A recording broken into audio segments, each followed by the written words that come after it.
Dinar Candi geram disindir, tantang Pamela Savitri adu tinju. Dinar Candi merasa gerah disindir oleh pedangdut Pamela Savitri di media sosial. Untuk diketahui, Dinar Candi dan Pamela Savitri saling sindir mengungkit masa lalu keduanya. Disc joki Dinar Candi yang geram akhirnya menantang Pamela Savitri untuk adu tinju di atas ring. Pemilik nama asli Dinar Miswari ini merasa jengah dengan sikap Pamela Savitri. Duo serigala itu banyak bicara di media sosial. "Heh Pamela, jangan banyak bacot di sosmed, mending naik ring sama gua," kata Dinar Candi. Dinar Candi meminta warganet untuk menyampaikan tantangannya kepada Pamela Savitri. Postingan Dinar Candi yang menantang Pamela Savitri adu tinju untuk mendapatkan banyak komentar beragam dari warganet.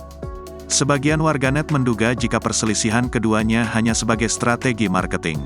Namun, banyak pula warganet yang telah mengungkapkan dukungan di antara Dinar dan Pamela. Untuk diketahui, sebelumnya Pamela Savitri menyindir sang DJ yang melakukan panjat sosial atau pansos kepadanya. Pamela mengatakan jika Dinar Candi hanya berpura-pura baik kepada dirinya. Pamela membeberkan bahwa Dinar Candi aslinya adalah wanita palsu yang hanya ingin memanfaatkannya. Disc joki Dinar Candi ngamuk dituding tukang settingan.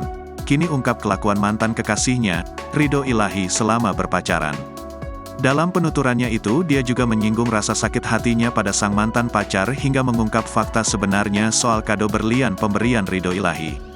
Kisah cinta Dinar Candi dan Ridho Ilahi memang masih terus menjadi perbincangan hangat publik. Pasalnya keduanya kini justru saling menyindir satu sama lain.